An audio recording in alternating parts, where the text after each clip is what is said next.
நம்முடைய ஆண்டவர் 3.5 வருஷம் ஊழியம் செய்தார். அந்த 3.5 வருஷம் ஊழியத்தில் அவருடைய ஸ்பெஷாலிட்டியில் ஒன்று என்னன்னு சொன்னால், அவர் சொன்ன உவமைகள். அவர் சொன்ன உவமைகளை நாம் தியானித்து வந்தோம். அவருடைய ஊழியத்தினுடைய கடைசி வாரத்தில் அவர் சொல்லுகிற உவமைகளுக்கு நம்ம இப்போ கடந்து வந்திருக்கிறோம். ஆக்சுவலாக கடைசி வாரம்னு சொல்லும்போது, அவர் பவனியாய் எருசலேமுக்குள்ளே வந்த அந்த குருத்தோலை ஞாயிறு அதில் ஸ்டார்ட் ஆகுது. குருத்தோலை ஞாயிறு அன்னைக்கு அவர் பவனியாக வந்துட்டு திரும்பி போயிட்டார். திங்கக்கிழமை காலையில் கிளம்பி வந்து தேவாலயத்தை அவர் சுத்திகரிக்கிறார். சுத்திகரிச்சுட்டு திரும்பி போயிடுறார். செவ்வாய்க்கிழமை காலையில் வர்றார். செவ்வாய்க்கிழமை காலையில் வரும்போது அவரிடத்துல கேட்கப்படுது, எந்த அதிகாரத்தினால் இதெல்லாம் நீங்கள் செய்கிறீங்கன்னு கேட்கப்படுது. அப்போ அவர் திரும்ப ஒரு கேள்வி கேட்குறார். நான் உங்களுக்கு ஒரு கேள்வி கேட்குறேன், நீங்கள் பதில் சொல்லிட்டீங்கன்னா நான் இந்த அதிகாரத்தில் சொல்கிறேன்னு செஞ்சேன்னு நான் சொல்கிறேன்னு சொல்லி. கர்த்தர் கேட்குற கேள்வி என்னன்னு சொன்னால், யோவான் கொடுத்த ஞானஸ்நானம் மனுஷனால் வந்துதா தேவனால் வந்துதா? அவங்க தங்களுக்குள்ளே டிஸ்கஸ் பண்ணுறாங்க. மனுஷனால் வந்துச்சுன்னா ஜனங்க கல் அடிச்சிருவாங்க, ஏன்னா யோவானை தீர்க்கதரிசின்னு நம்புகிறாங்க. தேவனால் வந்ததுன்னா இவர் நம்மளை கேட்பார், தேவனால் வந்தது நீங்கள் ஏற்றுக்கொள்ளலைன்னு கேட்பார். ஸோ ரெண்டுமே சொல்லாமல் சேஃபாக இருக்கணும்னு எங்களுக்கு தெரியாதுன்னு சொல்லிடுறாங்க. அப்போது நீங்கள் அதுக்கு பதில் சொல்ல மாட்டீங்கன்னா, நானும் இந்த அதிகாரத்தினால் இதை செய்கிறேன்னு உங்களுக்கு சொல்ல மாட்டேன்னு சொல்லிட்டார். இதை சொல்லிவிட்டு அந்த கேள்வி கேட்டாங்க பாருங்கள், அந்த தலைவர்கள், பிரதான ஆசாரியர் அல்லது பரிசேயர், வேதபாரகர், இந்த குரூப், இவர்களை பற்றி இவர்களை குறிவைத்து ரெண்டு உவமைகளை கர்த்தர் சொல்கிறார். அதில் ஒரு உவமையை நம்ம போன தடவை மீட் பண்ணப்போ நாம் தியானித்தோம். அந்த உவமை என்னது? தகப்பனுக்கு 2 பிள்ளைங்க இருந்தாங்க. அந்த 2 பிள்ளைங்களில் அவன் வேலை சொல்கிறான், தோட்டத்தில் போய் வேலை செய்யுங்கன்னு சொல்லி வேலை சொல்கிறான். மூத்தவன் மாட்டேன்னு சொல்லிட்டான், ஆனால் மனஸ்தாபப்பட்டு போயிட்டான். இளையவன் போகிறேன் ஐயா அப்படின்னு சொன்னான். ரொம்ப இனிமையாக இருக்குது கேட்குறதுக்கு, ஆனால் அவன் போகலை. இவ்விருவரில் தகப்பனுடைய சித்தத்தின்படி செய்தவன் யார் என்று சொல்லி கேட்கிறார். இப்போ இவங்க யோவான் ஸ்நானன் வந்தால், யோவான் ஸ்நானன் பிரசங்கம் பண்ணினா இவங்க ஏற்றுக்கொள்ளலை. ஆனால் யார் ஏற்றுக்கொண்டாங்க? ஆயக்காரர், வேசிகள்லாம் ஏற்றுக்கொண்டாங்க. ஸோ ஆண்டவர் இந்த உவமையை சொல்லிவிட்டு 2 பேர் இருந்தாங்க. 2 பேரில் ஒருத்தன் போகிறேன் ஐயான்னு சொன்னான், ஆனால் போகலை. அடுத்தவன் மாட்டேன்னு சொன்னான், ஆனால் மனஸ்தாபப்பட்டு போயிட்டான். ஸோ இந்த ஆயக்காரரும் வேசிகளும் மனஸ்தாபப்பட்டு மனம் திரும்பிட்டாங்க. அதனால் ஆண்டவர் சொல்கிறாரு, அவர்கள் இவர்களுக்கு முன்னாடி தேவனுடைய ராஜ்யத்துக்குள்ளே பிரவேசிப்பாங்க. அவங்க மனம் திரும்பினதை பார்த்த பின்னாலாத இவங்க மனம் திரும்பியிருக்கணும், அப்புறமும் இவங்க மனம் திரும்பலைன்னு சொல்லி அவங்கள காண்பித்து கர்த்தர் ஒரு உவமை சொன்னார். இப்போ அடுத்த உவமை மறுபடியும் அவங்கள குறிவைத்து தான் சொல்கிறார். அந்த உவமையை தான் நம்ம இன்றைக்கி பார்க்க போகிறோம். மத்தேயு 21 அதிகாரம் 33லேருந்து 46 வரைக்கும். மத்தேயு 21 33லேருந்து. வேறொரு உவமையை கேளுங்கள். வீட்டு எஜமானாகிய ஒரு மனுஷன் இருந்தான். அவன் ஒரு திராட்சை தோட்டத்தை உண்டாக்கி அதை சுற்றிலும் வேலி அடைத்து அதில் ஒரு ஆலையை நாட்டி கோபுரத்தையும் கட்டி தோட்டக்காரருக்கு அதை குத்தகையாக விட்டு புறதேசத்துக்கு போயிருந்தான். கனி காலம் சமீபித்த போது அவன் கனிகளை வாங்கி கொண்டு வரும்படி தன் ஊழியக்காரரை தோட்டக்காரரிடத்தில் அனுப்பினான். இது எங்கேயுமே நடக்கிற விஷயம். முதலீடு பண்ணுறவங்க என்ன செய்வாங்க? இடம் வாங்குவாங்க, முதலீடு பண்ணுவாங்க, விவசாயத்துக்கு என்னென்ன செய்யணுமோ எல்லாம் செஞ்சுருவாங்க. ஆனால் அவங்க அங்கே இருக்க மாட்டாங்க. இவங்க பெரிய முதலாளிகள், இது மாதிரி 1000 தொழில் இருக்கு அவங்களுக்கு. அவங்க அதை யார்கிட்டையாவது பொறுப்பாக விட்டுட்டு இவங்க இன்னொரு இடத்துல அவங்களுடைய வேலையை பார்த்துக்கிட்டு இருப்பாங்க. ஸோ இப்போது முதலாளி அங்கே இன்வெஸ்ட்மெண்ட் பண்ணிட்டாரு, தோட்டத்துக்கு வேண்டி எல்லாம் செஞ்சுட்டார், வேலி அடைச்சிட்டாரு, செக்யூரிட்டி போஸ்ட்லாம் வச்சுட்டாரு, அதுக்கு ஆலையை ரெடி பண்ணிட்டார், அதாவது அதை ஜூஸாக கன்வெர்ட் பண்ணுறதுக்கு ஆலையை ரெடி பண்ணிட்டார், எல்லாமே ரெடி, சிஸ்டம்லாம் பக்காவாக ரெடி பண்ணியிருக்கிறார். ஆனால் அதை பொறுப்பாக யார்கிட்ட கொடுத்துருக்கிறார்? தோட்டக்காரர் என்று சொல்லி அதை செய்கிற சிலர் இடத்துல ஒப்படைத்திருக்கிறார். இவர் வேறு இடத்துல இருக்கிறார். ஸோ இன்றைக்கி கூட நம்ம பார்க்கலாம், டீ எஸ்டேட்ஸ் இருக்குது, அல்லது வேறு ஏதாவது பெரிய முதலீடுகள் இருக்குது. முதலாளிகள் இங்கே இருப்பாங்க, சென்னையில் இருப்பாங்க, டெல்லியில் இருப்பாங்க, எங்கேயாவது இருப்பாங்க. அதை பார்த்துக்கிற மேனேஜர்ஸு வேறு, அவங்க இன்சார்ஜாக இருக்கிறவங்க ஓனர் மாதிரி இருப்பாங்க அங்கே, ஆனால் அவங்க ஓனர் இல்லை. ஸோ இது எப்போவுமே நடக்கிறது. இந்த ஓமையிலையும் சரி, இதுக்கு அடுத்து வர ஓமையிலையும் சரி, கர்த்தர் நடக்கிற காரியத்தையும் சொல்கிறார், நடக்காத காரியத்தையும் சேர்த்து சொல்கிறார். நடக்காத காரியத்தை ஏன் சேர்த்து சொல்கிறாருன்னு நம்ம கேட்கக்கூடாது. ஏன்னா அந்த ஓமையை அவர் சொல்கிறதுக்கு நோக்கம் இருக்குது. அந்த ஓமையை ஏன் சொல்கிறாருன்னா, இவங்களை குறிவைத்து இவர்களை ஜனங்களுக்கு அடையாளம் காட்டுகிறதுக்காக கர்த்தர் சொல்கிற ஓமை. அதை மட்டும்தான் நம்ம எடுத்துக்கணுமே ஒழிய, சாத்தியம் இல்லாத ஒரு நடுவில் சொல்கிறாருன்னு நம்ம எடுத்துக்கக்கூடாது. இப்போ இந்த பகுதி நடக்கிறது, எல்லா இடத்துலையும் நடக்கிறது. ஸோ தோட்டக்காரர் இடத்துல ஒப்பி வைத்துட்டு போயிருக்கிறான். கனி காலம் வந்துருச்சு, அறுவடை ஆயிடுச்சுன்னா என்ன செய்வாங்க? அதில் தன்னுடைய பங்கை கேட்டு ஓனர் அனுப்புவாங்க. இப்போ தென்னந்தோப்பு இருக்குதுன்னு சொன்னாக்க, அறுவடை பண்ணிட்டாக்க ஓனருக்கு என்ன போய் சேரணுமோ அது போகணும். அல்லது இது விவசாய நிலமாக இருந்து அவங்க வந்து அரிசியோ நெல்லோ போட்டிருக்கிறாங்கன்னு சொன்னால் அதுலேயும் ஓனருக்கு என்ன வரணுமோ வரணும். ஓனருடைய ஆள் வருவாங்க, அவங்க அதை கனெக்ட் பண்ணி எடுப்பாங்க. ஸோ இவன் தன்னுடைய ஆட்களை அனுப்புகிறான். ஆனால் தோட்டக்காரர் என்ன செய்கிறாங்க? 35வது வசனத்தில், தோட்டக்காரர் அந்த ஊழியக்காரரை பிடித்து ஒருவனை அடித்து ஒருவனை கொலை செய்து ஒருவனை கல்லெறிந்து கொன்றார்கள். இப்போ எத்தனை பேர் அமைச்சிருக்கிறான்? 3 பேர் அமைச்சிருக்கிறான். 3 பேரில் ஒருவனை அடித்துன்னு சொல்கிறார். ஆக்சுவலாக தமிழில் இந்த அடித்துன்னு சொல்லி வருது, ஆங்கிலத்தில் இது ஃப்ளேடுன்னு வரும். FLAYED, flared. ஃப்ளேட்னா என்னதுன்னு சொன்னால் தோலை உரிச்சின்னு அர்த்தம். அப்படின்னா என்ன அர்த்தம்? கட்டி வச்சு சவுக்கால் அடிச்சிருக்காங்க, அவன் தோல்லாம் பிஞ்சு போகிற அளவுக்கு அவனை ஹெவியாக அடிச்சிருக்காங்க. ஸோ அவனை ஒருத்தனை அடிச்சிட்டாங்க, ஆனால் கொல்லலை. மீதி 2 பேர் என்ன பண்ணியிருக்கிறாங்க? ஒருத்தனை இம்மிடியேட்டாக கொண்டுட்டாங்க, அடுத்தவனை கல்லெறிந்து கொலை பண்ணியிருக்கிறாங்க.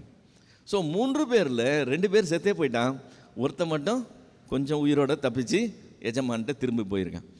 இப்போ இவங்க செய்த இந்த காரியம் நார்மலாக தோட்டக்காரர் செய்ய மாட்டாங்க. தோட்டக்காரர் நார்மலாக என்ன செய்வாங்கன்னு சொன்னால், 100 மூட்டை விளைஞ்சதுன்னு வச்சுக்கோங்களேன், 80 தாங்க விளைஞ்சதுன்னு பொய் சொல்லி 20 தங்களுக்கு சேஃப்டி பண்ணுறதுக்கு, அல்லது இப்படி லாஸ் ஆகி போச்சு, இதில் அதாகி போச்சு அதாகி போச்சுன்னு ஏதாவது பொய் சொல்லி அப்படி தான் தங்களுக்கு சம்பாதிக்க பார்ப்பாங்களோ ஒழிய மொத்தத்தையும் அபகரித்து கொள்றதுக்கு செய்ய மாட்டாங்க. ஆனால் அப்படி செஞ்சாங்கன்னு சொன்னால் அது பெரிய பாதகமான செயல்.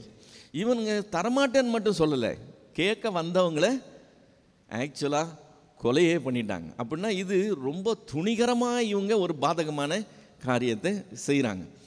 இப்போ ஆண்டவர் அடுத்து இன்னொரு காரியம் சொல்கிறார். என்ன பண்ணான்னா, அந்த எஜமானன் 3 பேர் அனுப்புனா தானே அவனுக்கு இப்படிலாம் பண்ணானுங்க, இப்போ நம்ம என்ன செய்யலாம், நிறையா பேர் அனுப்புவோம்னு சொல்லி பின்னும் அவன் முந்தினவர்களிலும் அதிகமான வேற ஊழியக்காரரை அனுப்பினான். இப்போ முதல்ல 3 பேர் போனாக்கா அவங்க மெஜாரிட்டியாக இருந்தானுங்க, அடிச்சிட்டானுங்க. இப்போ நம்ம நிறைய ஆட்கள் அனுப்புனோம்னா அவனுக்கு அந்த மாதிரிலாம் செய்ய மாட்டானுங்க, கொஞ்சம் அடங்கி இருப்பானுங்கன்னு சொல்லி அதை நம்பி இவன் அனுப்புகிறான். இவனுடைய கணக்கு தப்பாக போகுது. அவர்களையும் அப்படியே செய்தார்களாம். அப்போ இவன் நினச்சதோடு அவங்க அதிகமாக பவர்ஃபுல்லாக இருக்கிறாங்க, அங்கே போய் இவனால் ஒன்றும் செய்ய முடியல. இப்போது கொஞ்சம் பேர் அனுப்புனா சாகடிச்சிட்டானுங்க, அதிகம் பேர் அனுப்புனா அவனுங்களுக்கும் அதே கதை. இப்படி இருந்தால் ஒரு தோட்டத்து முதலாளி என்ன செய்வார்? தன்னுடைய ஆட்களை அனுப்புனா இப்படி ஆயிடுச்சு, அடுத்து என்ன செய்வார்? போலீஸுக்கு தகவல் கொடுப்பார். என்ன ஆக்ஷன் எடுக்கணுமோ அந்த மாதிரி தான் ஆக்ஷன் எடுப்பாங்க. ஆனால் ஆண்டவர் அப்படி நடக்காதமே இங்கே முற்றிலும் நடக்கவே முடியாத ஒரு காரியத்தை நடந்ததாக சொல்கிறார். என்ன சொல்கிறாரு? 37வது வசனம், கடைசியில் அவன் என் குமாரனுக்கு அஞ்சுவார்கள் என்று சொல்லி தன் குமாரனை அவரிடத்தில் அனுப்பினான். யாருமே செய்ய மாட்டாங்க.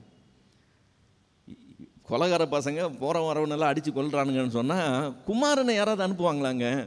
யாரும் அனுப்ப மாட்டாங்க.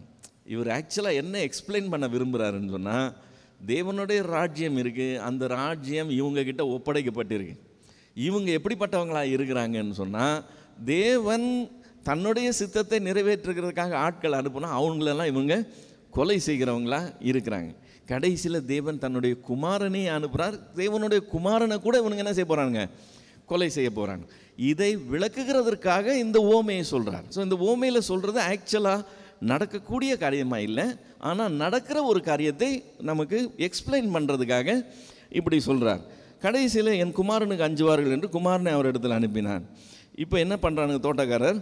குமாரனை கண்டபோது இவன் சுதந்திரவாளி, இவனை கொன்று இவன் சுதந்திரத்தை கட்டிக்கொள்வோம் வாருங்கள் என்று ஒருவரோடு ஒருவர் சொல்லிக்கொண்டு அவனை பிடித்து திராட்சை தோட்டத்துக்கு புறம்பே தள்ளி கொலை செய்தார்.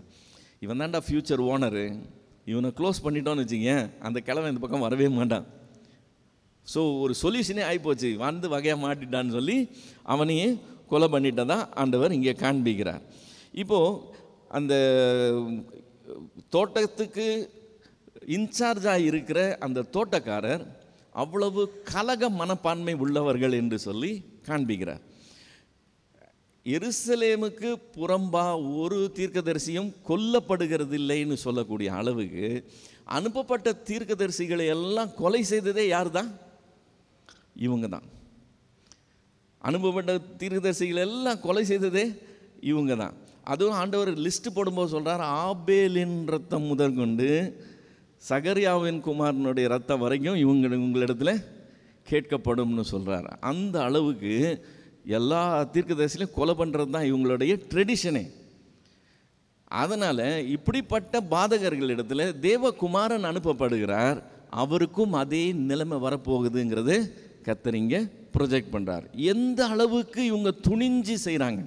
ஏன்னா அனுப்புகிறது தேவன், தேவன் அனுப்பியும் தேவனுக்கு விரோதமாக இவங்க செய்கிறாங்கன்னா எவ்வளவு துணிகரமாக இந்த காரியத்தை செய்கிறாங்கன்னு ஆண்டவர் காண்பிக்கிறார். 40-41 வசனத்தில் அப்படி இருக்க திராட்சை தோட்டத்தின் எஜமான் வரும்போது அந்த தோட்டக்காரரை என்ன செய்வான் என்று கேட்டார். அதுக்கு உண்டான முடிவுன்னு ஒன்று இருக்கும்ல, அந்த முடிவு எப்படி எதிர்பார்க்குறீங்கன்னு சொல்லி ஜனங்களை கிட்ட கேட்டு அவங்களுடைய சிந்தனையை தூண்டுகிறார். இப்போ ஜனங்க அதை கேட்ட உடனே அதுக்கு ஆட்டோமேட்டிக்காக பதில் சொல்கிறாங்க. என்ன பதில் சொல்கிறாங்க? அதுக்கு அவர்கள் அந்த கொடியரை கொடுமையாய் அழித்து ஏற்ற காலத்தில் தனக்கு கனிகளை கொடுக்கத்தக்க வேறே தோட்டக்காரரிடத்தில் திராட்சை தோட்டத்தை குத்தகையாக கொடுப்பான் என்றார்கள். அந்த சொல்யூஷனை இவர் சொல்லலை, அந்த சொல்யூஷனை அவங்க வாயிலிருந்து வர வைக்கிறார். இப்போ அவங்க சொல்கிறாங்க, நேச்சுரல் அப்படி தான் நடக்க போகுது. ஒரு நாள் அவர் ராஜாவாய் வரும்போது இவங்க செய்த பாதகமான செயல்களை எல்லாம் அவர் என்ன செய்ய போகிறார்? நியாயத்தில் கொண்டு வந்து நிறுத்த போகிறார். இப்போ இன்றைக்கி இவங்களுடைய இன்சார்ஜில் கொடுக்கப்பட்ட இந்த திராட்சை தோட்டத்தை அவர் பிடுங்கி தன்னுடைய சித்தத்தின்படி செய்கிறவங்ககிட்ட அதை மாற்றி கொடுக்க போகிறார் என்கிறத, அது ஃபைனலாக நடக்க போகிற விஷயங்கிறத இன்றைக்கி செஞ்சுட்டாங்க, தப்பிச்சு போகிறதில்ல, அதுக்கு ஒரு முடிவு இப்படி வரப்போகுதுன்னு இந்த உவமையில் சொல்லிவிட்டு இப்போ இதோடு சேர்த்து 2 தீர்க்க தரிசன வசனங்களை அவர் கோட் பண்ணுறார். இயேசு அவர்களை நோக்கி, வீடு கட்டுகிறவர்கள் ஆகாது என்று தள்ளின கல்லே மூலைக்கு தலைக்கல்லாயிற்று, அது கர்த்தராலே ஆயிற்று, அது நம்முடைய கண்களுக்கு ஆச்சரியமாக இருக்கிறது என்று நீங்கள் வேதத்தில் ஒரு காலம் வாசிக்கவில்லையா அப்படின்னு முதல் தீர்க்க தரிசன வார்த்தையை பற்றி கேட்குறார். இப்போ ஆக்சுவலாக இயேசு கிறிஸ்துவை இவங்க நிராகரிக்கிறாங்க. அவர் நான் தான் கிறிஸ்துன்னு சொல்கிறாரு, நான் தேவகுமாரன்னு சொல்கிறாரு. நான் அவர் சொல்லும் போதெல்லாம் இவங்க கல்லு தூக்கிறாங்க. இல்லை, நானும் பிதாவும் ஒன்றாக இருக்கிறோம்னா ஆட்டோமேட்டிக்காக இவங்களுக்கு ரியாக்ஷன் என்னது? உடனே கல்லு தூக்க வேண்டியது தான். அவரை கொலை செய்கிறது தான் இவங்களுடைய காரியமே. தேவ தூஷணம் சொல்கிறாருன்னு தான் இவனுங்க சொல்கிறாங்களோ இல்லையே, இவரை கிறிஸ்து என்று சொல்லி ஒத்துக்கொள்ள மாட்டேங்கிறாங்க. அவர் தமக்கு சொந்தமானதிலே வந்தாராம், சொந்தமானவர்கள் அவரை ஏற்றுக்கொள்ளவில்லை. அதுதான் காரியமே, அவரை ரிஜெக்ட் பண்ணுறாங்க. இப்போ தேவன் தன்னுடைய குமாரனை ரிஜெக்ட் பண்ணும்போது அப்படி உள்ள ரிஜெக்ஷனை பற்றி சங்கீதக்காரன் 118வது சங்கீதத்தில் அந்த வார்த்தையை சொல்லியிருக்கிறான். 118வது சங்கீதம் 22-23 வசனங்கள் அப்படியே டிட்டோவாக ஆண்டவர் கோட் பண்ணுறாரு. ஆகாததுன்னு ஒரு கல்லை தள்ளிட்டாங்களாம். யார் தள்ளினாங்களாம்? வீடு கட்டுறவங்க அந்த கல் ஆகாதுன்னு தள்ளிட்டாங்களாம். இப்போது நம்ம வீட்டுக்கு கடைக்கால் எடுக்கிறோம், வீடு கட்ட ஆரம்பிக்கிறோன்னு வச்சுக்கோங்களேன், ஒரு கல்லை அந்த கார்னர் ஸ்டோனாக வைக்கிறாங்கன்னா அது ரொம்ப முக்கியமான கல். ஏன் தெரியுமா? அங்கே ஃபால்ட் ஆச்சுன்னு வச்சுக்கோங்களேன், முற்றிலும் ஃபால்ட் ஆயிரும். முதல்ல கோணல்னால் முற்றிலும் கோணல்னு சொல்லுவாங்க. ஸோ அந்த மூளைக்கு தலைக்கல்லாக வைக்கிற கல் ரொம்ப முக்கியமான கல். ஸோ அதை பரீட்சிக்கப்பட்டதாக நல்ல செலக்ட் பண்ணி, அதாவது நல்ல ஒரு கல்லாக தான் அதை அந்த இடத்துல வைப்பாங்க. அதுதான் மூளைக்கு தலைக்கல்லாக வைக்கிறது. மொத்த பில்டிங்கு அதுதான் ஸ்டார்டிங் பாயிண்ட் மாதிரி. அதில் மிஸ்டேக் வரக்கூடாதுங்கிறதுல ரொம்ப கேர்ஃபுல்லாக இருப்பாங்க. இதை செய்கிறவங்க எக்ஸ்பர்ட்ஸ், வீடு கட்டுகிறவங்க தான் அந்த டெசிஷன் எடுக்கிறாங்க. இப்போ வீடு கட்டுகிறவங்க அந்த கல் ஆகாதுன்னு சொல்லி ஒதுக்கிட்டாங்களாம். அவங்க பார்வையில் அது ஆகாது. ஆனால் இவங்க ஆகாதுன்னு தள்ளுன கல்லை தேவன் என்னன்னு மாத்துறாரா? மூளைக்கு தலைக்கல்லாய் மாற்றுகிறாராம். அது நம்முடைய கண்களுக்கு ஆச்சரியமாக இருக்கிறதுன்னு சொல்லி சங்கீதக்காரன் சொல்லியிருக்கிறான். இப்போ கர்த்தர் தன்னுடைய ஊழியத்தினுடைய கடைசியில் வந்து இன்னும் ஒரு 2 நாளில் அவரை வந்து பிடிச்சி சிலுவையில் அடிக்க போகிறாங்க. அந்த ஸ்டேஜில் வரும்போது சொல்கிறார், இவங்க என்னை ரிஜெக்ட் பண்ணுறாங்க. இப்போ இவங்க தான் இன்சார்ஜாக இருக்கிறாங்க. இவங்க இன்சார்ஜாக இருக்கவங்க ரிஜெக்ட் பண்ணுறாங்க. இவங்க ரிஜெக்ஷனையும் மீறி தேவன் என்ன செய்ய போகிறாராம்? இவங்க எதை ஆகாதுன்னு சொன்னாங்களோ அதை மூளைக்கு தலைக்கல்லாக போகிறாராம். இது யாரால் ஆகுமா? கர்த்தரால் ஆகுமா? இது நம்முடைய கண்களுக்கு ஆச்சரியமாக இருக்குன்னு எழுதியிருக்கு இல்லையா? அது நிறைவேற போகுதுன்னு சொல்லி ஒரு தீர்க்க தரிசனத்தை சொல்லிடுறார். அதோடு சேர்த்து அடுத்த தீர்க்க தரிசனத்தை சொல்கிறாரு. 42-43 இந்த கல்லின் மேல் விழுகிறவன் நொறுங்கி போவான், இது எவன் மேல் விழுமோ அவனை நசுக்கி போடும் என்று உங்களுக்கு சொல்லுகிறேன் என்றார். டிசைட் பண்ணுறது இவங்க நினச்சிக்கிட்டு இருக்காங்க, நம்ம தோட்டக்காரராக இருக்கிறோம், நம்ம தான் இன்சார்ஜாக இருக்கிறோம், நம்ம சொல்கிறது தான் சட்டம்னு நினச்சிக்கிட்டு இவங்க தன் இஷ்டப்படி செயல்படுறாங்க. இவங்க ஓனர் இல்லை, ஓனர் வேற இல்லை. தோட்டக்காரராக இவங்க இங்கே போஸ்டிங்கில் இருக்கிறாங்க, அவ்வளோதான். இன்றைக்கி வேதபாரகராய், பரிசேயராய், பிரதான ஆசாரியர்களாய் இவங்க அதிகாரத்தில் இருக்கலாம். ஆனால் இவர்களுக்கெல்லாம் சொந்தக்காரர் வேற தேவன். அவர் இவங்களுக்கெல்லாம் மேலே உள்ளவர். இப்போ அவர் என்ன செய்கிறார்? இது ஆகாதுன்னு தள்ளின கல்லை தான் மூளைக்கு தலைக்கல்லாக வைக்கிறார். இந்த கல் சாதாரண கல் இல்லையா? இந்த கல்லை பற்றி ஏசாயா சொல்லும்போது சொல்கிறான். ஏசாயா 28 ஏசாயா 28:16 ஆதலால் கர்த்தராகிய ஆண்டவர் உரைக்கிறதாவது, இதோ அஸ்திபாரமாக ஒரு கல்லை நான் சீயோனிலே வைக்கிறேன், அது பரீட்சிக்கப்பட்டதும் விலையேறப்பட்டதும் திட அஸ்திபாரம் உள்ளதுமான மூளைக்கு தலைக்கல்லுமா இருக்கும், விசுவாசிக்கிறவன் பதறான் அப்படின்னு சொல்லி ஏசாயா தீர்க்கதரிசி அந்த கல்லை பற்றி சொல்லியிருக்கிறான். இப்போ கர்த்தர் மூளைக்கு தலைக்கல்லாய் தேவன் என்னை ஏற்படுத்துகிறாருன்னு சொல்லிட்டு இன்னொரு வார்த்தை சொல்கிறாரு, இந்த கல்லை நீங்கள் ஒன்றும் செய்ய முடியாது, நீங்கள் நினைக்கிறீங்க ரிஜெக்ட் பண்ணலான்னு சொல்லி. ஆனால் இந்த கல்லை கிட்ட மோதனா என்ன ஆயிருமா? நொறுங்கி போயிடுவானா? இந்த கல் எவன் மேலேயாவது விழுந்ததுன்னா அவனை நசுக்கி போடும்னு சொல்கிறாரு. இது ரொம்ப ஒரு வலிமையான செயல்படக்கூடிய ஒரு கல்லுன்னு சொல்லி கர்த்தர் தன்னை அடையாளப்படுத்தி காண்பிக்கிறார்.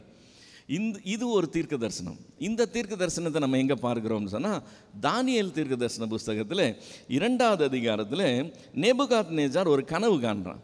அந்த சொப்பனத்தில் அவன் கண்டது என்னது? ஒரு பெரிய சிலை நிற்குது. அந்த சிலையில் மேலெல்லாம் தங்கமாக இருக்குது, அதுக்கப்புறம்லாம் வெண்கலமாக இருக்குது, அப்புறம் இரும்பாக இருக்குது, அதுக்கப்புறம் இரும்பும் களிமண்ணும் கலந்த பாதப்படி இருக்குது. வெளியிலேருந்து ஒரு பெரிய கல், கையினால் பெயர்க்கப்படாத ஒரு கல் இந்த சிலையின் மேலே மோதி அடித்து அதை சுக்குநூறாக ஆக்கிடுது. அந்த கல் பெரிதாகி பூமி மொத்தத்தையும் நிரப்புதுன்னு சொல்லி ஒரு சொப்பனத்தை காண்கிறான். அதை தானியேல் தீர்க்கதரிசி விளக்கம் கொடுக்குறான். வேறு யாரும் விளக்கம் கொடுக்க முடியல, தானியேல் தீர்க்கதரிசி விளக்கம் கொடுக்குறான். தானியேல் தீர்க்கதரிசியின் புஸ்தகம் 2வது அதிகாரம் 44வது வசனத்தில் அந்த கல்லை பற்றின போர்ஷன் வருது. அந்த ராஜாக்களின் நாட்களிலே பரலோகத்தின் தேவன் என்றென்றைக்கும் அழியாத ஒரு ராஜ்யத்தை எழும்ப பண்ணுவார். அந்த ராஜ்யம் வேறே ஜனத்துக்கு விடப்படுவதில்லை. ஒரு கல் கையால் பெயர்க்கப்படாமல் மலையிலிருந்து பெயர்ந்து உருண்டு வந்து இரும்பையும் வெண்கலத்தையும் களிமண்ணையும் வெள்ளியும் பொன்னையும் நொறுக்கினதை நீர் கண்டீரே, அப்படியே அது அந்த ராஜ்யங்கள் எல்லாம் நொறுக்கி நிர்மூலமாக்கி தானோ என்றென்றைக்கும் நிற்கும் என்று சொல்லி ஒரு தீர்க்க தரிசனம் சொல்லியிருக்கிறான்.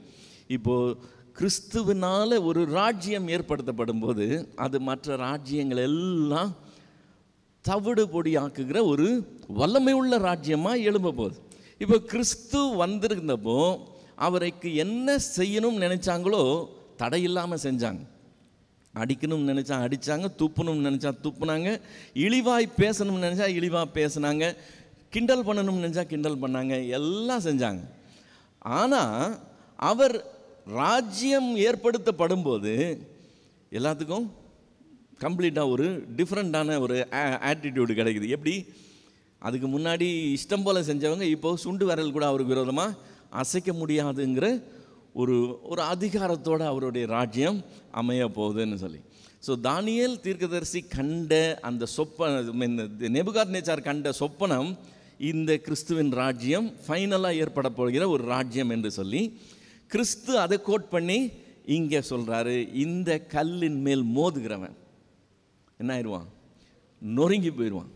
இந்த கல் எவன் மேலே விழுதோ அவன் நசுங்கி போயிடுவான் என்று சொல்லி தன்னை பற்றி அவர் சொல்லுகிறார். இப்போ இதை இந்த ரெண்டு ஓமைகளையும் ஜனங்களும் கேட்குறாங்க, யாரும் கேட்குறாங்க. இவர் யாரை குறி வச்சு சொல்கிறாரோ அவங்களும் நின்று கேட்டுக்கிட்டு இருக்கிறாங்க. இப்போ அவங்களுக்கு நல்லா தெரியும் இந்த ரெண்டு ஓமைகளும் கர்த்தர் யாருக்கு தான் சொன்னார்? நம்மளை பற்றி தாண்டா பேசிக்கிட்டு இருக்கிறாருன்னு தெரியும். இப்போ நம்மளை பற்றி பேசிகிட்டு இருக்கிறாருன்னு சொன்னால் அவங்க ரெண்டு ஆப்ஷன், ஒன்று குவைட்டாக போயிடலாம் அல்லது மனம் திரும்பலாம். இல்லை, ஓகே நம்ம செய்கிறது தப்பு போல் இருக்குன்னு சொல்லி ஒரு உணர்வடையலாம். உணர்வடைகிறது ஆப்ஷனே கிடையாது, குவைட்டாக போகிறது ஆப்ஷனே கிடையாது. இவனுங்க என்ன ஐடியா பண்ணுறானுங்க? பிரதான ஆசாரியரும் பரிசேயரும் அவருடைய ஊமைகளை கேட்டு தங்களை குறித்து சொல்லுகிறார் என்று அறிந்து அந்த பாதகர்கள் என்ன செய்தாங்கன்னு சொல்லி பார்த்தோம். கொலை செய்கிறதுக்கு அஞ்சவே கிடையாது. அவங்களுக்கு பிடிக்கலைன்னா கொன்றுவாங்க. இவங்களுக்கும் பிடிக்கலன்னு உடனே இவங்களுடைய ஐடியா என்னன்னு போகுது, அவரை பிடிக்க வகை தேடினாருங்க. உடனே சட்டையை பிடிக்கணும், உடனே ஆளை இழுத்துட்டு போனோம், நாங்கள் இஷ்டப்படி அடித்து கொல்லணும்னா இவங்களுடைய மோட்டிவ் வருது. ஆனால் தடையாக நிற்கிற காரியம் என்ன? ஜனங்க அவர் தீர்க்கதரிசிகள் நினச்சிக்கிட்டு இருக்கிறாங்க. இப்போ போய் கையை வச்சோம்னா ஜனங்க நமக்கு விரோதமாக திரும்பிட்டாங்கன்னா அப்புறம் கலகமாக ஆகி போயிடும். யார் எதை செய்கிறாங்கன்னு யாருக்குமே தெரியாது, கையை மீறி போயிடும். அதனால கலகம் ஏற்படக்கூடாது. கலகம் ஏற்படாமல் இதை சைலண்டாக முடிக்கணும்னா நம்ம பொறுத்திருந்து அப்புறமா செஞ்சுக்கலான்னு, இப்போ அடிக்கணும்னு நினச்சாலும் பிடிக்கணும்னு நினச்சாலும் இப்போதைக்கு செய்ய வேணான்னு கொஞ்சம் விலகி போகிறாங்க. ஆகிலும் ஜனங்கள் அவரை தீர்க்கதரிசி என்று எண்ணினபடியால் அவர்களுக்கு பயந்திருந்தார்கள் என்று சொல்லி. இப்போ இந்த உவமையில் ஆண்டவர் குத்தகைக்காரராய் அன்னைக்கு ஆட்சி அதிகாரத்தில் இருக்கிறவங்க எந்த அளவுக்கு ஓனருடைய சித்தத்துக்கு அகெயின்ஸ்டாக செயல்படுறாங்க, தங்கள் சுய நலத்துக்காக செய்கிறாங்க, ஓனருடைய நலத்துக்காக செய்யலை. அதையும் மீறி கனி தர காலம் வரும்போது கொடுக்க வேண்டியதை கொடுக்கறதுக்கு பதிலாக பாதகமான காரியத்தை துணிஞ்சு செய்யக்கூடியவங்களாக இருக்கிறாங்கன்றதை அவர் காண்பிக்கிறார். காண்பிச்சுட்டு அவங்க அப்படியெல்லாம் செஞ்சால் கூட அது எல்லாத்தையும் மீறி அவங்க ஆகாதுன்னு தள்ளுற கல் தான் மூளைக்கு தலைக்கல்லாய் கர்த்தர் வைக்க போகிறார். இது எல்லார் கண்களுக்கும் ஆச்சரியமாக இருக்க போகுது. அந்த கல் இப்படிப்பட்ட கல் என்னது? அது தேவனால் அங்கே அதை என்ன சொன்ன, இப்போ ஏசாயா சொல்லும்போது சொன்னால் அது விலையேற பெற்ற கல், அது என்னது, பரீட்சிக்கப்பட்ட கல், விலையேறப்பட்ட கல், அது திட அஸ்திபாரமாக மூளைக்கல்லாக தேவன் வைத்திருக்கிறார்னு சார்.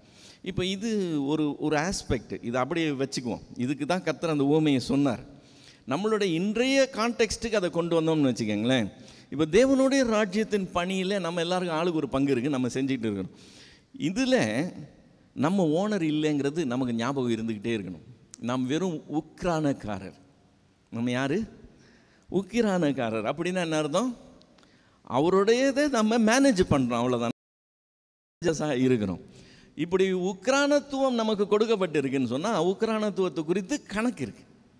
நமக்கு அதிகாரம் இருக்கலாம், நமக்கு கீழே இருக்கிறவங்களை எப்படி நடத்தலாம், நம்ம அட்மினிஸ்ட்ரேட்டிவ் டெசிஷன்ஸ் எப்படி எடுக்கலாம், ஃப்யூச்சர் டைரக்ஷன் எப்படி போகலாம், எதை எப்படி செய்யலாம்ங்கிறதெல்லாம் நமக்கு கையில் இருக்கிற அதிகாரங்களாக இருக்கலாம்.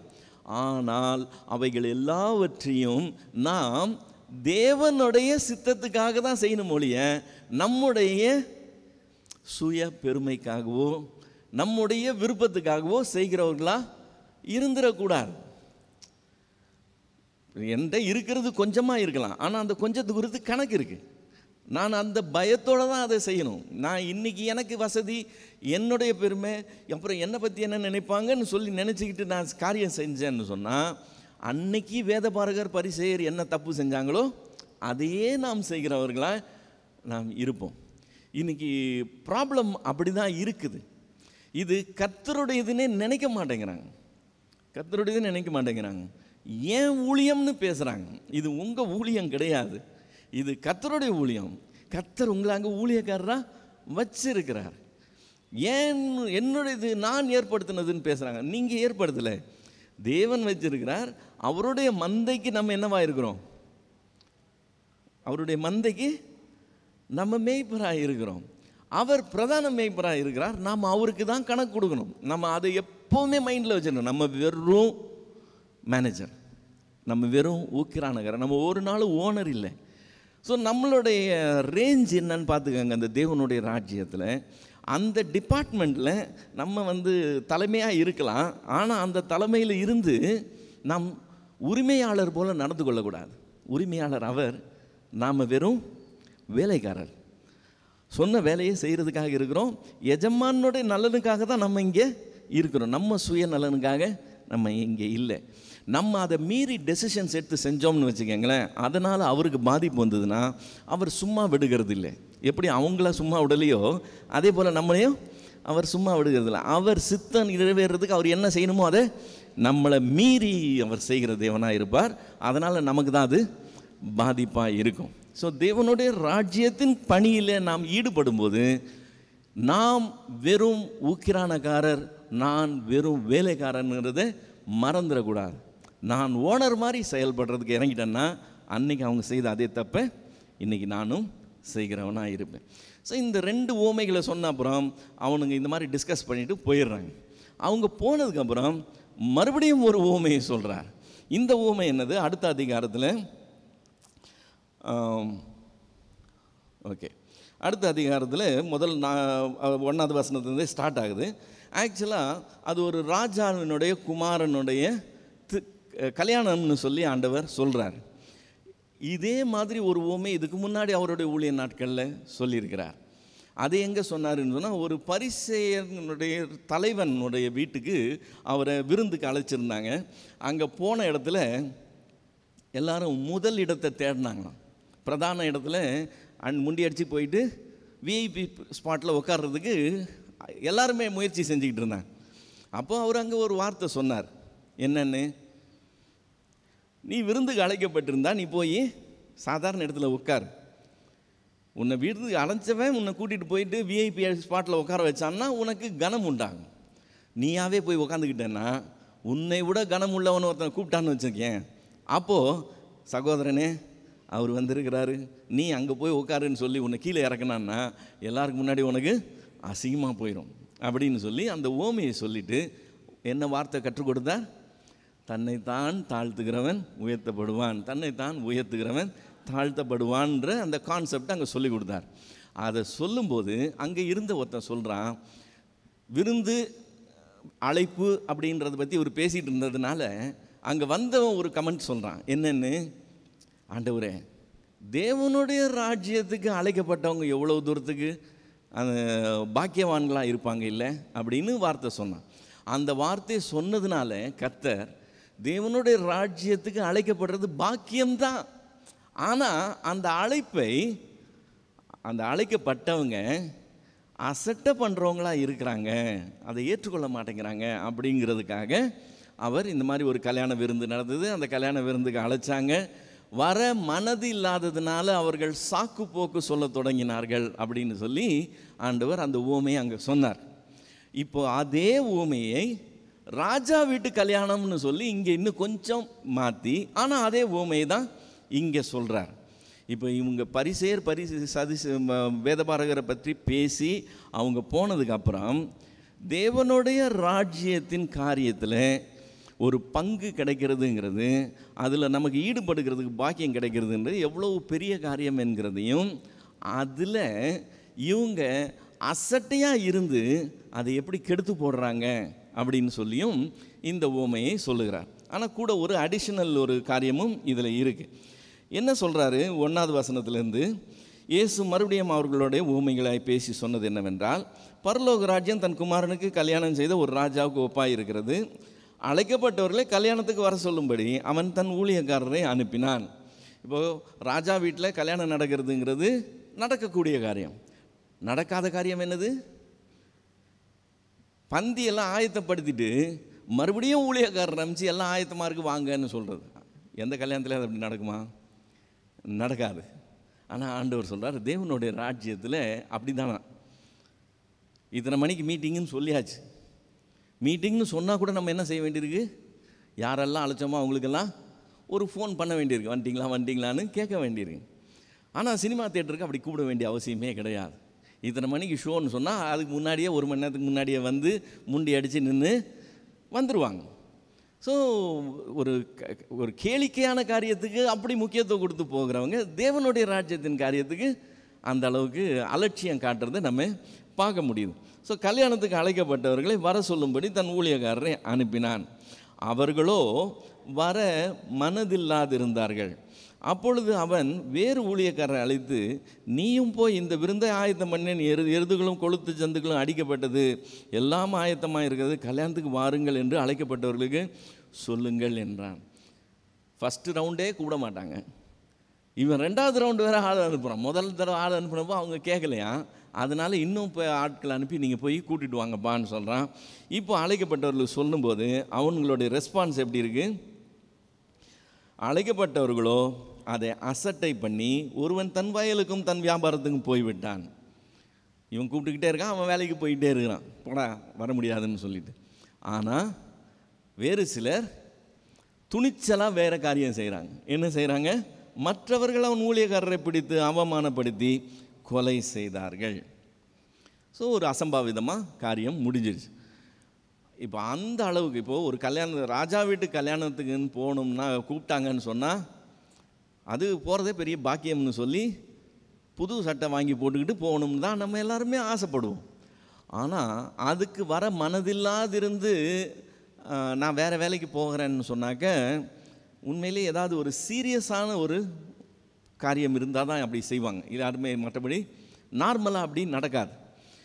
ராஜா அனுப்பின ஆளை கொலையே பண்ணணும்னா எந்த அளவுக்கு ராஜாவுக்கு விரோதமாக கலகம் உள்ளவர்களாக இருக்கணுங்கிறத யோசிப்பாங்க. ராஜாவை பற்றி பயமே இல்லாமல், ராஜாவை பற்றி ஒரு கலக சிந்தையோடு அவன் ஆட்களை கொலை பண்ணுற அளவுக்கு இந்த ஜனங்க அப்படிப்பட்டவங்களாக இருந்து காரியம் செய்கிறாங்க. தேவன் தீர்க்கதரிசிகளை அனுப்புகிறார், அவங்கள தேவனுடைய ராஜ்யத்துக்காக கூப்பிடுறார். இவங்க அனுப்பப்பட்டவங்கள கொலை செய்கிற அளவுக்கு இவங்க ரெடியாக இருக்கிறாங்க. அப்படி செஞ்சதுனால ராஜா என்ன செய்கிறான்னா, ராஜா அதை கேள்விப்பட்டு கோபம் அடைந்து தன் சேனைகளை அனுப்பி அந்த கொலைபாதகரை அழித்து அவர்கள் பட்டணத்தையும் சுட்டெரித்தான். இப்போ சாப்பாடெல்லாம் ரெடியாக இருக்குது. அந்த சாப்பாடெல்லாம் இவன் சேனைகளை அனுப்பி அவங்கள கொலை செய்து அவங்க பட்டணத்தையே சுட்டெரிக்கிற வரைக்கும் வெயிட் பண்ணுமா? விருந்தெல்லாம் என்னாச்சு? ஆண்டவர் சொல்கிற கதையில் அப்படி தான் இருக்குது. விருந்தெல்லாம் வெயிட்டிங்கில் இருக்குதான்.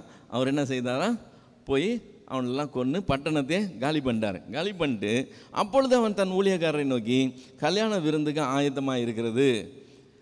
எப்போ பண்ணது? இன்னும் ரெடியாக இருக்குதான். போய் அது அழைக்கப்பட்டவர்களும் விருந்து ஆயத்தமாக இருக்குது, அழைக்கப்பட்டவர்களும் அதுக்கு அபாத்திரமாகி போனார்கள். அதனால் நீங்கள் என்ன செய்யுங்க, போய் மற்றவங்கள, அதாவது பாத்திரவான்களாக, முதல்ல இன்விடேஷன் கொடுக்கறதுக்கு பாத்திரவான்களாக கருதப்படல, அவங்கள அழைக்க சொல்லி இப்போது செகண்ட் ரவுண்டு ஆட்களை அனுப்புகிறான். இப்போ இந்த காரியம் இருக்குல்ல,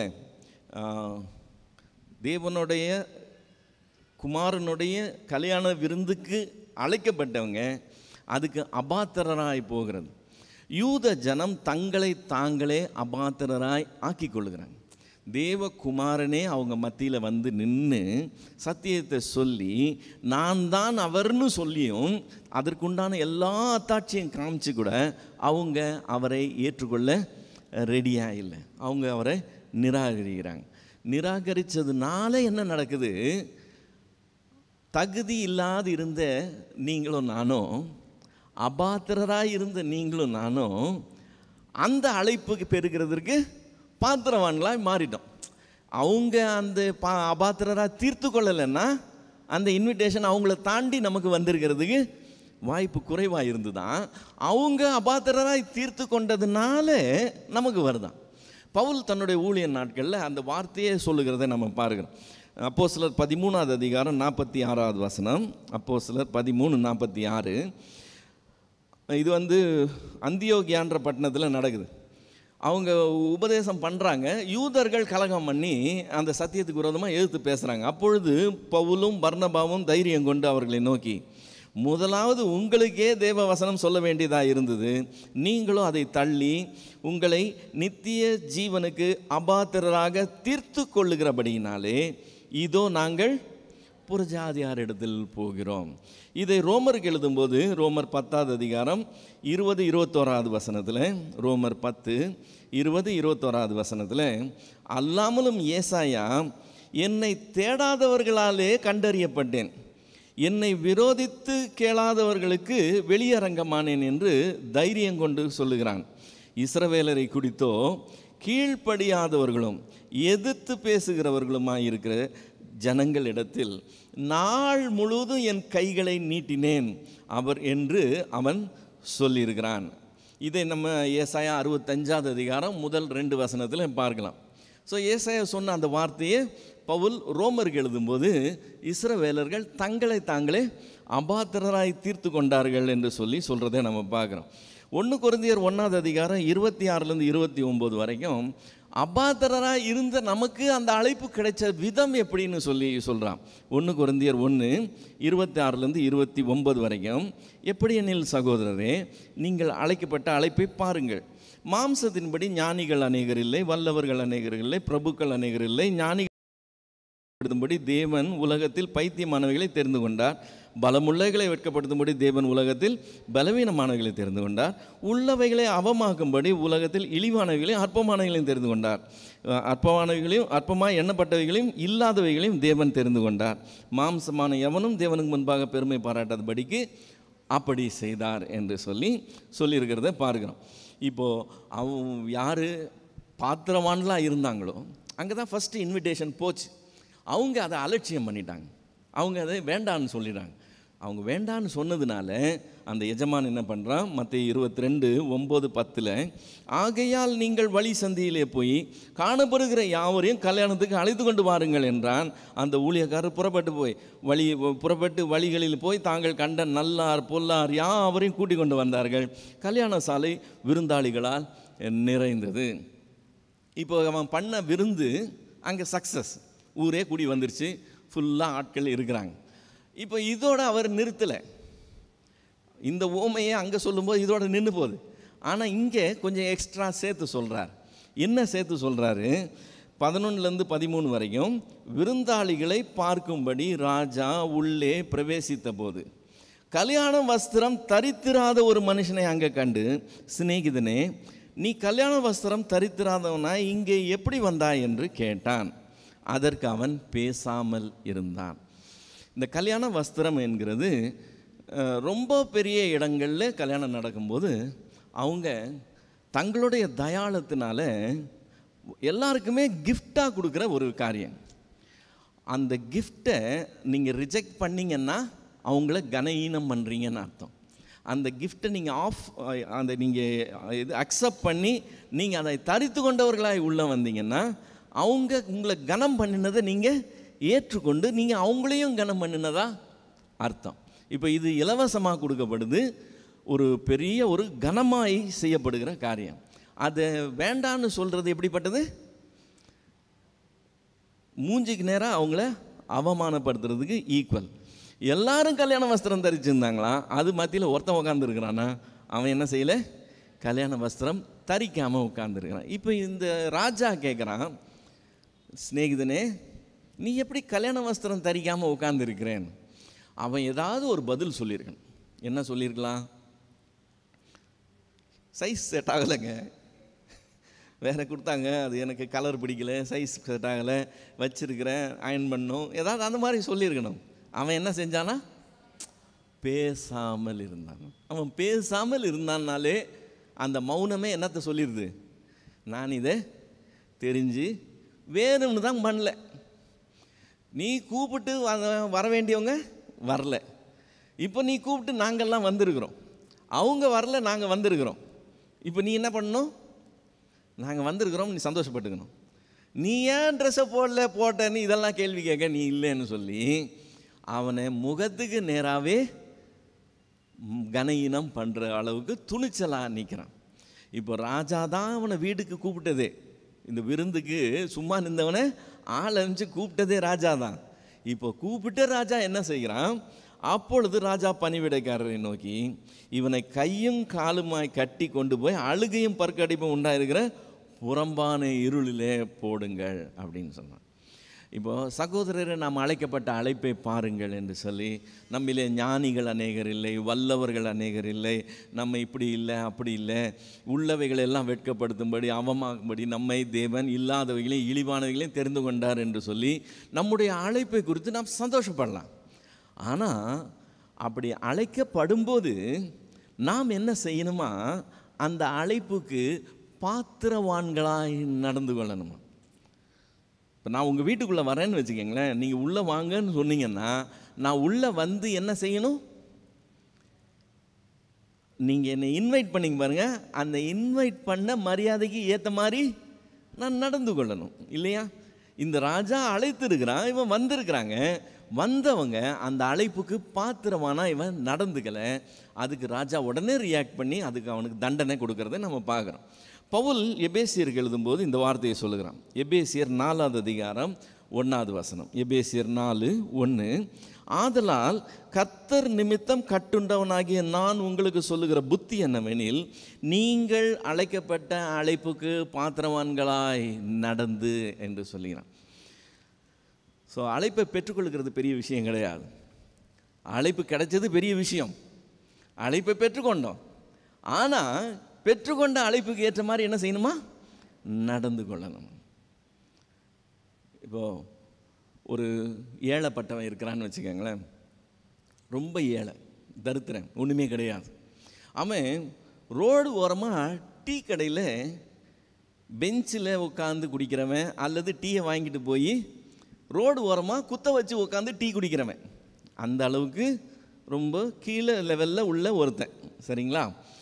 அவன் தாஜ் கோரமண்டல் ஹோட்டல் உள் பக்கத்தை பார்த்ததே கிடையாது. வெளியில் நடந்து போகும்போது தாஜ் கோரமண்டல் பார்த்துருக்கலாம், தாஜ் கோரமண்டலுடைய உள் பக்கத்தை பார்த்ததே கிடையாது. ஒரு பணக்கார வாலிபன் இவனை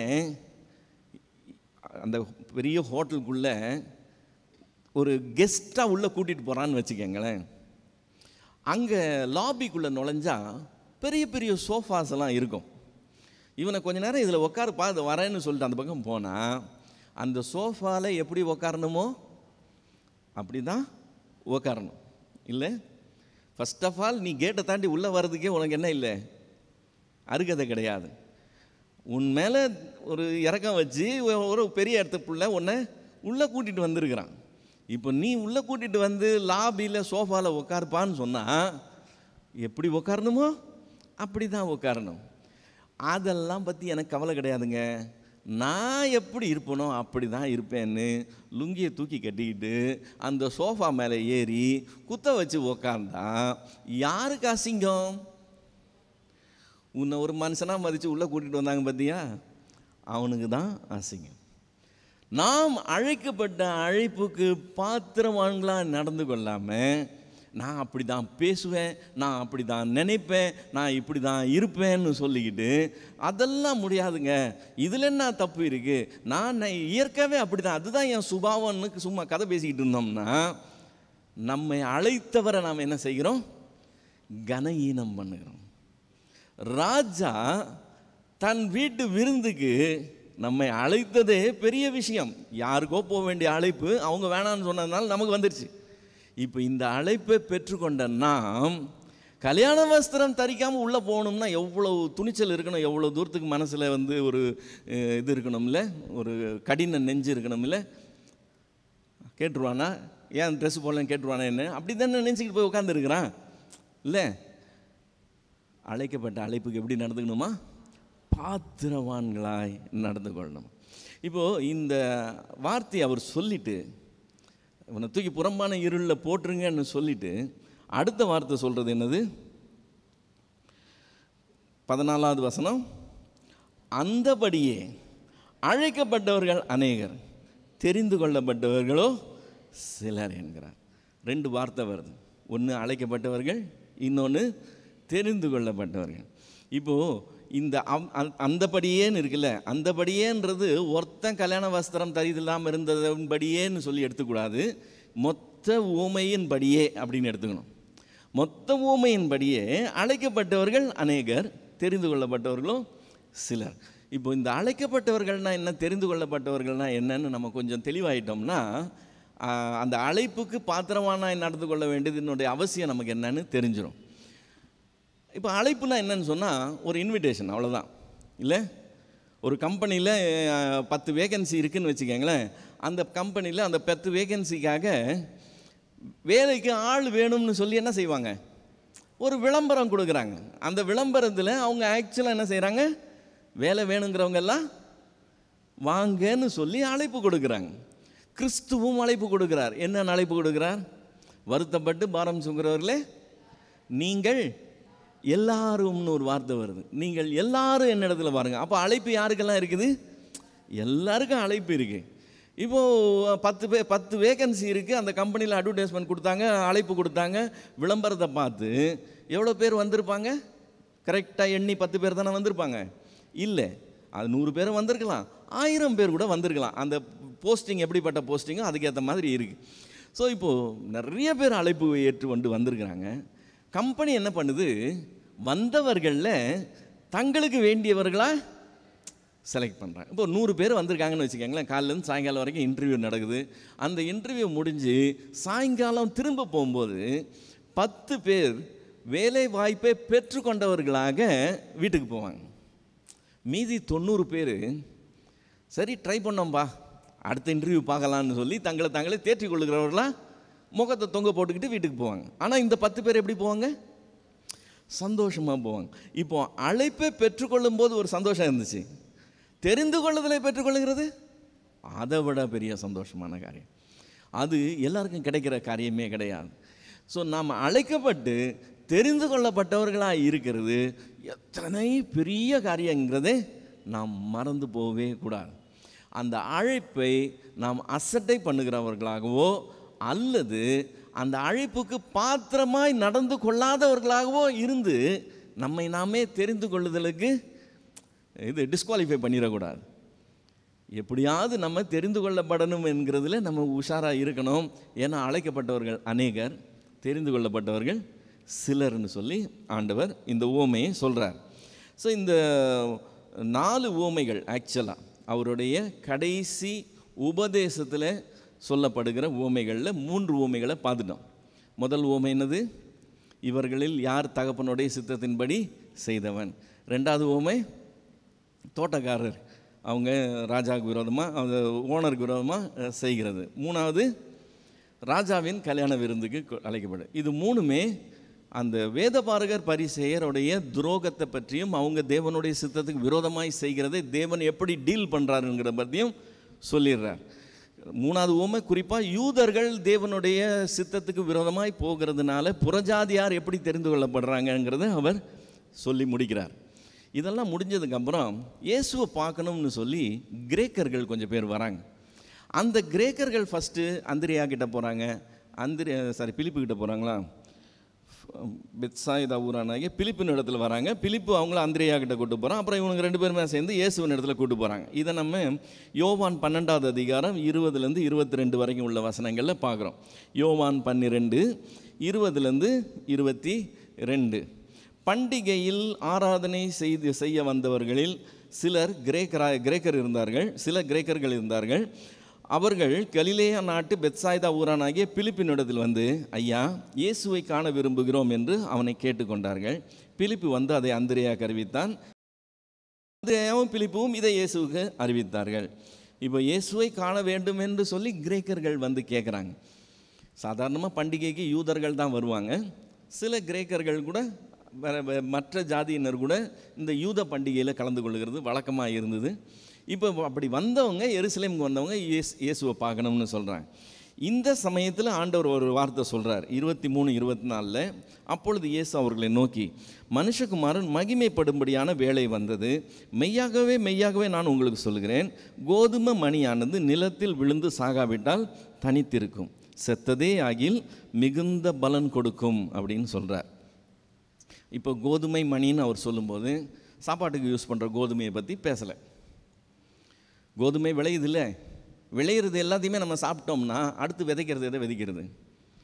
ஸோ எல்லாத்தையும் நம்ம சாப்பிட்றதுக்கு யூஸ் பண்ணுறது இல்லை. விதை தானியம் என்று சொல்லி கொஞ்சத்தை தனியாக எடுத்துருவாங்க, அதை மறுபடியும் விதைக்கிறதுக்கு யூஸ் பண்ணுவாங்க. இப்போ நம்ம கோதுமை விளைய வச்சு அந்த கோதுமையை எடுத்து நம்ம சாப்பாட்டுக்கு யூஸ் பண்ணுறோம், நல்ல காரியம். ஆனால் அதில் கொஞ்சம் எடுத்து அடுத்து ப்ரொடக்ஷனுக்காக நம்ம யூஸ் பண்ணுவோம். இப்போ அடுத்து விவசாயத்துக்காக எடுத்து வச்ச கோதுமை மணியாகவே இருந்துச்சுன்னு சொன்னால் அது தனிப்பட்ட கோதுமை மணியாகவே தான் இருக்கும், அதனுடைய நோக்கம் நிறைவேறாது. அது விதை தானியமாக எதுக்கு எடுத்து வச்சுருக்குறாங்க? அது நிலத்தில் விழுந்து செத்து அது பயிராகி அதிலிருந்து நிறைய கோதுமை மணிகள் வரணும் அப்படிங்கிறது தான் நோக்கம்.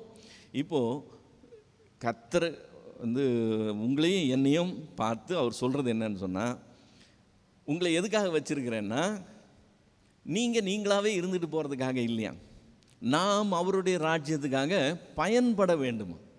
பயன்படுறதுனா என்னவா, நம்மளுடைய இஷ்டத்துக்காக நமக்கு எதுவும் நஷ்டம் வந்துடக்கூடாது, நமக்கு எதுவுமே இது வந்துடக்கூடாது, பாதிப்பு வந்துடக்கூடாதுன்னு சொல்லி நம்மளுடைய சேஃப்டியை பார்த்துக்கிட்டு நம்ம பத்திரமா ஜீவிக்கிறதுக்காக இல்லையா. அவர் என்ன சித்தத்துக்காக வச்சிருக்கிறாரோ அதை நமக்கு நஷ்டமே வந்தாலும் அதை வில்லிங்காக செய்யக்கூடியவங்களாக இருக்கணும். அதுக்கு பேர் என்னதுன்னா ஊழியம். அவருடைய சித்தத்தை நம்முடைய லாபத்துக்காக இல்லை, நம்முடைய வசதிக்காக இல்லை, அவருடைய நோக்கத்துக்காக, அவர் மகிமைக்காக நாம் என்ன செய்யணும்னு இருக்கோ அதே வாஞ்சையோட முழு உள்ளத்தோட ஆசையாக செய்கிறது பேர் என்னது? ஊழியம். அது ஆண்டவர் சொல்கிறாரு, கோதுமை மணி தன்னை அப்படி ஒப்பு கொடுத்ததுன்னா அதனால என்ன விளையுமா, இது மாதிரி 100 கோதுமை மணி அதுலேருந்து முளைக்கும். நீ அதை செய்யாமல் போனோன்னா ஒரு கோதுமை மணியாகவே இருப்பேன், உன்னால் ஒன்றும் பிரயோஜனமே கிடையாதுன்னு சொல்கிறார். இதை சொல்லிட்டு அவர் சொல்கிறாரு 25வது வசனத்தில், தன் ஜீவனை சிநேகிக்கிறவன் அதை இழந்து போவான், இந்த உலகத்தில் தன் ஜீவனை வெறுக்கிறவனோ அதை நித்திய ஜீவ காலமாய் காத்து கொள்வான். ஜீவனை சிநேகிக்கிறதுனா என்னது? எனக்கு பாதிப்பு வரக்கூடாது, எனக்கு கஷ்டம் வந்துடக்கூடாது, எனக்கு நஷ்டம் வந்துடக்கூடாது, என்னுடைய சேஃப்டி தான் ப்ரையாரிட்டி, இதுதான் முக்கியம். மற்ற காரியங்கள் இது கர்த்தருடைய சித்தம் இதெல்லாம் அப்புறம் பார்ப்போம். முதல்ல நம்மளுக்கு எந்த பாதிப்பு வரக்கூடாது. நம்ம ஏதாவது ஒரு முயற்சி எடுத்து செஞ்சால் நமக்கு அது அங்கீகாரம் இருக்கணும், நமக்கு வரவேற்பு இருக்கணும், நமக்கு பெருமை இருக்கணும், நம்மளை தூக்கி பேசணும். இதெல்லாம் நம்மளே சுற்றிக்கிட்டு நமக்காக ஒரு காரியம் செய்கிறது பேர் என்னது? என் ஜீவனை நான் சிநேகிக்கிறேன். நான் என் ஜீவனை சிநேகிக்கிறவனாக இருந்தேன்னா நெட் ரிசல்ட் என்ன ஆகுதான்? அதை இழந்து போவான். தேவனிடத்துலேருந்து பலன் கிடைக்காது, நாம் இழந்து போகிறவர்களாக இருப்போம்.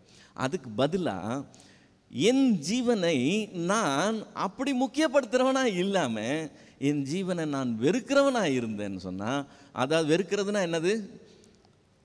எப்படா சூசைட் பண்ணிக்கலான்னு பார்க்குறது இல்லை. வெறுக்கிறதுனா என்னது? என் சேஃப்டி, என் முக்கியத்துவம், என்னுடைய காரியம், என் பெருமை எனக்குன்னு நினைக்கிறதுக்கு பதிலாக என்னை தூக்கி பின்னாடி வச்சுட்டு தேவனுடைய காரியம், தேவனுடைய சித்தம், தேவனுக்கு என்ன பிரியம், தேவனுடைய நோக்கம் என்னங்கிறத பார்த்துருக்கும்போது என்னை நான் வெறுத்து நான் கர்த்தருக்காக ஜீவிக்கிறது. இப்போ இதை பற்றி சொல்லும்போது சொல்கிறாரு, தன் ஜீவனை வெறுக்கிறவனோ அதை நித்திய ஜீவ காலமாய் காத்து கொள்வான் என்று சொல்லி கர்த்தர் சொல்கிறார். அது 26வது வசனத்தில் ரொம்ப அழகாக சொல்லுகிறார், ஒருவன் எனக்கு ஊழியம் செய்கிறவன் ஆனால் என்னை பின்பற்ற கடவன் சொல்கிறார். ஊழியம் செய்யணும்னு நீ வந்தனா என்னை பார்த்து என்ன மாதிரி செய்கிறவனா இரு. இன்றைக்கி அப்படி இல்லை. இது கொஞ்சம் வருத்தத்துக்குரிய ஒரு தலைகுனிகிற ஒரு விஷயமா இருக்கு. தேவன் எதை தெரிந்து கொள்கிறார், தேவன் அதை எப்படி பார்க்கிறார், தேவன் அதை என்னன்னு மதிக்கிறாருங்கிறத பற்றி கவலையே படாமல் ஒரு லைனில் போகிறதுக்கு துணிஞ்சு போகிறாங்க. அப்படி இல்லை.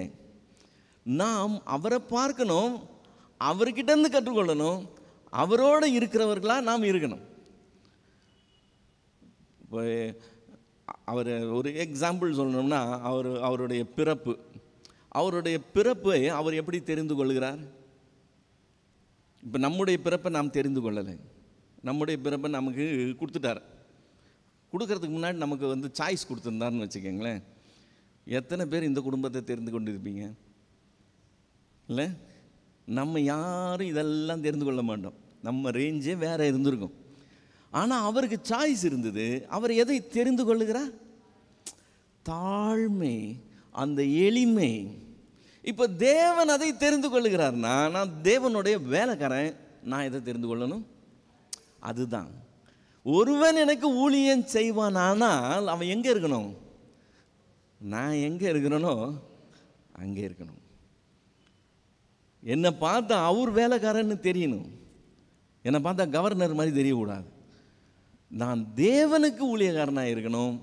தேவனுடைய, அதாவது அவரோட இருக்கிறவனாக இருக்கணும். ஒருவன் என்னை பின்பற்ற கடவன். ஒருவன் எனக்கு ஊழியம் செய்கிறவனானால் என்னை பின்பற்ற கடவன். நான் எங்கே இருக்கிறேனோ அங்கே என் ஊழியக்காரனும் இருப்பான். அப்படி இருக்கிற இந்த கொஞ்ச நாள் உருப்படியாக ஒழுங்காக வேலை செஞ்சுட்டு முடிச்சுட்டு போனோம்னா, ஒருவன் எனக்கு ஊழியம் செய்தால் என் பிதாவானவர் அவனை கனம் பண்ணுவான். இது சாதாரண விஷயம் கிடையாது. எல்லாத்தையும் படைச்சு அந்த தேவனால் நாம் கனம் பண்ணப்படுகிறதுங்கிறது, இந்த பூமியில் நீங்கள் பெரிய பதவி எந்த இது வாங்கினாலும் அதுக்கு ஒப்பிட வரவே வராது. ஸோ நம்மளுடைய சிந்தை தேவனால் கனம் பண்ணப்படுகிற அந்த உயர்வான காரியத்தின் நோக்கமாக இருக்கணும். நாம் என்னவா இருக்கிறோம்? கோதுமை மணியாக இருக்கிறோம். நாம் என்னவா இருக்கணும்? அந்த மணி சாகிறதா இருக்கணும். அந்த மணி ப்ரொடக்ஷன் பண்ணுறதா இருக்கணும். அதுக்கு தான் கோதுமை விதை தானியம் இருக்குது. இப்போ இந்த கோதுமை மணியை இதுக்காக தான் வச்சிருக்கிறாருன்னு சொல்லும்போது, என்னுடைய ஜீவனை நான் நேசிக்கிறவனாக இருந்தேன்னா நான் அந்த சித்தத்தை நிறைவேற்றவே மாட்டேன். ஒருவன் எனக்கு ஊழியம் செய்வானால் அவன் என்னை பின்பற்ற கடவன். இப்போ அவர் எப்படி பிறந்தார், எப்படி வாழ்ந்தார், எப்படி ஊழியம் செய்தார், எப்படி மரித்தார், எப்படி கடைசி வரைக்கும் இருந்தார், இதை பார்த்தோம்னாலே எப்படி ஊழியம் செய்து நம்ம கற்றுக்கொள்ளலாம். ஒருவன் என்னை பின்பற்ற கடவன். நான் எங்கே இருக்கிறேனோ என் ஊழியக்காரனோ அங்கே இருப்பான். இப்போ ஆண்டவர் ஏரோது கூட இல்லை, ஆண்டவர் பிலாத்து கூட இல்லை, ஆண்டவர் அகஸ்துராயன் கூட போய் உட்காந்து இல்லை. அவர் நினைச்சாருன்னா செஞ்சிருக்கலாம். செத்தவனை உயிரோடு எழுப்புறவரை யார் வராதேன்னு சொல்லுவா? ஏரோது அவரை காண வாஞ்சியாக இருந்தான்னு வசனம் சொல்லுது. கண்டவுடன் சந்தோஷப்பட்டானா, அவரை பார்த்துட்டோமேன்னு சொல்லி சந்தோஷப்பட்டானா. ஒரு கவர்னர் அவர் பார்க்க ஆசையாக இருந்தானா, அவர் அவனை சட்டை பண்ணவே கிடையாது. நான் அவருடைய வேலைக்காரன்னு சொன்னால் நான் எப்படி செய்யணும்? நான் என் ஜீவனை சிநேகிக்கிறவனாக இருக்கக்கூடாது, அதை வெறுக்கிறவனாக இருந்து அவர் இந்த பூமியிலே எப்படி ஜீவிச்சாரோ அப்படி செய்கிறவனாக இருக்கணும். இப்படி செஞ்சுட்டு போனோம்னா ஒருவன் எனக்கு ஊழியம் செய்வானால் பிதாவானவர் அவனை கனம் பண்ணுவார் என்று சொல்லி ஆண்டவர் சொல்கிறார். ஸோ இந்த 4 உவமைகளையும் அவருடைய கடைசி பிரசங்கத்தில் பண்ணுகிற உவமைகள். அடுத்த 4 உவமைகள் வருது, அது அவருடைய கடைசி உபதேசத்தில், அதாவது சீஷர்கள் மத்தியில் அவர் பேசும்போது சொன்ன உவமைகள். இது பப்ளிக்காக சொல்கிறது, எல்லார் மத்தியிலையும் சொல்கிறது. இதுக்கு அடுத்து வரப்போகிறது சீஷர்கள் மத்தியில் உபதேசமாய் அவங்களுக்கு சொல்லுகிற உவமைகள். அதோட இந்த உவமைகள் நிறைவடைகிறது நம்ம பார்க்க போகிறோம். ஸோ இதுவரைக்கும் தேவன் நம்மோட பேசி இன்றைக்கி இந்த 3 உவமைகள்லேருந்து நமக்கு சத்தியங்களை சொல்லி கொடுத்துருக்கிறார். கண்களை மூடி ஆண்டவர் நோக்கி பார்க்கலாமா?